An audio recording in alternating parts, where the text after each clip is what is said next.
il te tend la main comme ça, il dit fais l'effort bien. Il n'a pas dit je viens te chercher, il dit venez, vous qui êtes fatigué, chargez. Il dit fatigué, chargé. Si tu n'es pas fatigué, que tu es chargé, tu ne vas pas partir. Si tu es chargé, que tu n'es pas fatigué, tu ne vas pas partir. C'est celui qui est bien fatigué et chargé qui fait la route de Dieu. Amen. Mais puisque tu sais que le poids que tu portes te détruit, la fatigue que le poids te donne te détruit, en marchant chaque pas est un pas de repentance où tu laisses l'impudicité, tu laisses l'avortement, tu laisses l'adultère, tu laisses l'hypocrisie, tu laisses le mensonge et tu parles de l'Éternel. Mais si tu es fatigué et chargé que tu as arrêté là-dedans, si tu mourais, tu pars où? Ne sois pas juge de nos prochains. Mais chacun a une destinée qu'il doit nettoyer avant d'aller au ciel. J'ai aimé cette pensée de Paul. Il dit, ceux qui commettent de quelque chose n'auront pas de place dans le ciel. C'est pas quel chemin je cherche le travail. C'est pas quel chemin je cherche un mariage. C'est pas quel chemin je cherche à avoir l'argent nous toujours dans ma poche. Toi seul me dis comment tu prends. Si tu mourais là-dedans, tu pars où? Alléluia. Lorsqu'Abraham n'ont pas pensé aux conséquences du péché et qu'ils ont désobéi, ils ont été chassés du jardin d'Éden. Et Dieu a mis les anges pour veiller sur son jardin. Est-ce que quelqu'un peut faire ça ce matin? Je parle de la part de l'Esprit. Une manière pour nous d'être chassés à cause du péché, lorsque nous avons reçu l'approbation de Dieu, c'est que le Saint-Esprit nous dit. La vraie définition, ce n'est pas qu'il soit en toi, mais qu'il s'endort totalement. Il s'endort totalement. C'est-à-dire que tu vas exercer le ministère. Il peut avoir des réactions, les gens vont trembler. Mais pour qu'il y ait transformation, il va falloir que moi j'ai une vie de consécration. Que pas de consacrer mise à part, privé de certaines choses qui est différente de l'interdiction. C'est à partir de là que la puissance de Dieu agira dans la présence de Dieu. Je m'explique. Lorsqu'Israël portait l'arche de l'Éternel, à l'époque était la puissance de Dieu. Le jour qu'Israël était dans le péché, l'arche de l'Éternel, malgré sa présence, Israël était vaincu. Jusqu'à ce que Dieu révèle qu'au milieu de vous, il y a l'interdit. Enlevé. Vrai ou faux? Donc je t'informe que la présence de Dieu, ce n'est pas ce qui transforme. C'est la puissance de Dieu qui vient de la présence de Dieu. Mais avant que la puissance de Dieu ne tombe dans un endroit, ne tombe dans une vie, il va falloir que cette vie soit distinguée. Il va falloir que cette vie soit mise à part. C'est à partir de là qu'il y aura transformation qu'on appelle témoignage. Est-ce que quelqu'un a entendu ce matin? Parce que je peux aller à Korobo, commettre le péché, et puis l'homme n'a pas vu. Mais qui m'a vu? Je peux toujours prendre mon voisin comme le plus grand des pécheurs. Et puisque les gens ont ma considération, tout ce que je dis, on me croit. Et ce dernier est détruit. Mais en réalité, c'est moi-même je suis le plus pire. En me faisant, je ne gagne pas dedans. Si je mets, je vais où? Dis voisin, il n'est pas quoi?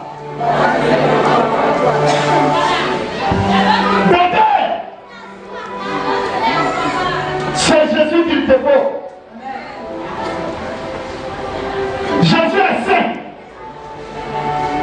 Jésus est dans la vérité. Jésus n'a pas besoin de la corruption. Il n'a pas besoin. Si je mourais dans ce que je sais, que je fais, mais si l'homme ne voit pas, le Seigneur te demande, me demande, où tu iras?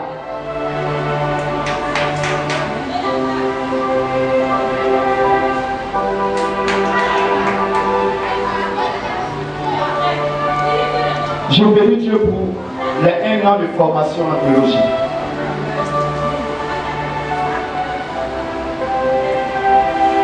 J'ai compris que je peux avoir beaucoup d'églises, mais je ne peux jamais avoir beaucoup de Jésus. Il y a un seul Jésus. Il y a un seul Jésus.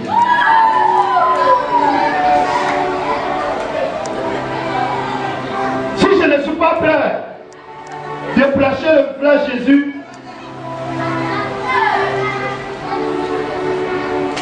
Jésus inspirait ses enfants qui le prêchent en vérité de me quitter.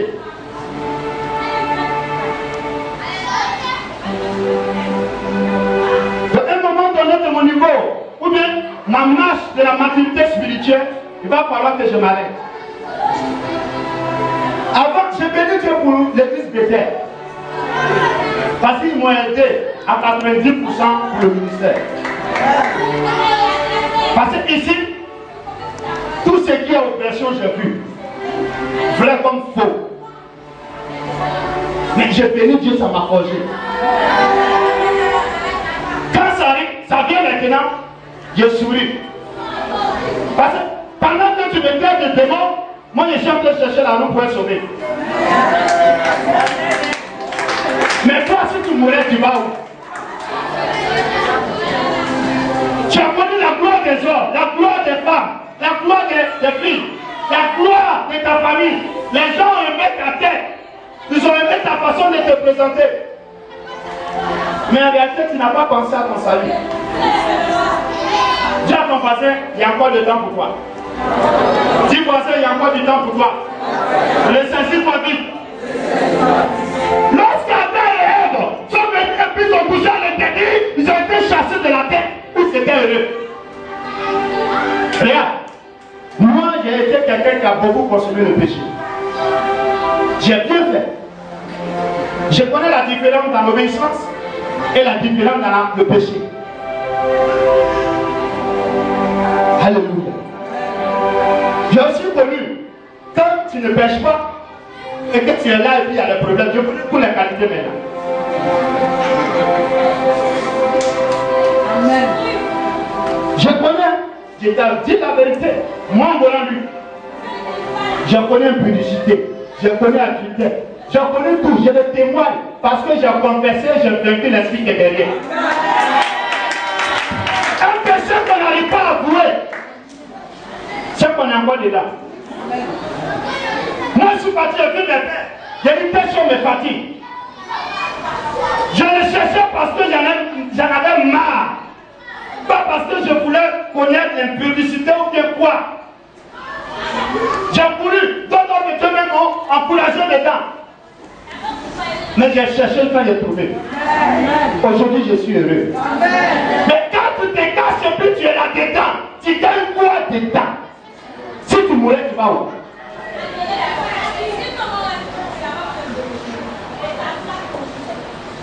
Dis à ton voisin, tu as besoin d'être sauvé.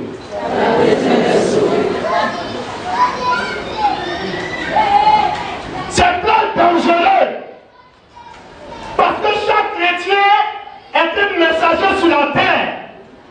L'apôtre Paul a dit à Timothée, en 2 Timothée 2:2, il dit, ce que tu as reçu de moi, il faut aussi redonner à des hommes capables et fidèles. C'est-à-dire chaque homme de Dieu, chaque femme ou chaque homme, nous sommes des serviteurs, des servants de Dieu sur terre. Ce n'est pas celui-là seul qui a été consacré. Mais j'ai pour devoir, moi, converti, moi, disciple de Dieu, de transmettre l'évangile à mon prochain. Mais est-ce que moi-même, là, je suis sauvé avant de donner? Ou, quel type de l'évangile je donne?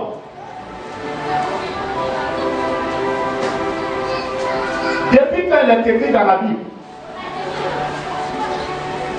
Amen. Amen. Moi je me répands quand je le dis là. Je ne suis pas juste. C'est ce que j'ai fait que je viens te dire ce matin. C'est pour moi que je suis en train de te dire. J'ai eu mal de voir. Dans la Bible dit, ne sois pas juste de ton frère. Je me suis repenti à toute fois où j'ai critiqué, tous même les hommes de Dieu qui sont assis, révérends, apôtres, tout le monde. Parce que si je mourais, au même moment il était en train de faire, je vais au ciel. Moi je t'avoue que je l'ai fait. J'ai critiqué, je me suis repenti. Aujourd'hui là, ça ne peut pas m'envoyer à l'enfer. Bon, toi, aujourd'hui même, où je suis en train de parler, quelle est ta position? Dieu ne voit pas clair. Pour que tu sois l'œil d'un être humain pour aller faire papatoya, le mensonge envoie l'enfer. Dieu n'est pas capable de juger tes capacités pour t'élever, pour que tu prennes la corruption pour chercher place. Si tu meurs, tu vas où?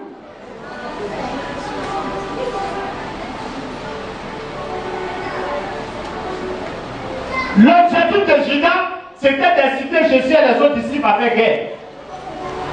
Mais son papatoya entre Jésus et les pharisiens et les scribes l'envoyaient où? Dans le livre de Esther, lorsque Haman voulait tuer l'homme de Esther Mardochée et qu'il a préparé un corps pour prendre Mardochée avec ses mensonges, qui a été conduit? Qui a été conduit? Continue de mentir. Je prophétise ici, tu seras pendu par ton propre corps. Ça fait un temps pour tout chose. Un temps où tout le monde est content parce que tu es la grande personne, une meilleure personne qui est dans l'hypocrisie et les papatoyas. Mais je t'annonce la part de l'Éternel, ta fin est arrivée. À moins que tu te répands. Puisque l'Éternel ne veut pas que tu parles en paix, il te demande de te repentir à partir de ce jour. Si tu as raté ce jour, je t'annonce jusqu'en 21 jours, tu seras humilié par quelque chose que tu as l'habitude de faire. Est-ce que quelqu'un m'entend ce matin? Quel que soit ton titre, quel que soit ce que tu fais, si tu n'arrêtes pas d'offenser le Saint-Esprit, qui veut que le monde soit sauvé, ce sera la donner son fils Jésus-Christ, afin que les gens soient sauvés par lui. Si tu n'arrêtes pas de faire obstacle, dans 21 jours, tu seras humilié. Si tu veux, prends comme tu veux. Je vais parler de la part de l'Éternel.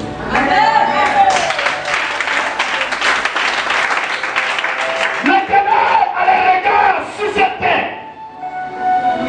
L'Éternel a les regards sur ce lieu. C'est une plaie, une position stratégique où Dieu doit envahir la nation ivoirienne afin que les gens soient sauvés. Mais que chacun analyse sa vie. Qu'est-ce qu'on fait ici?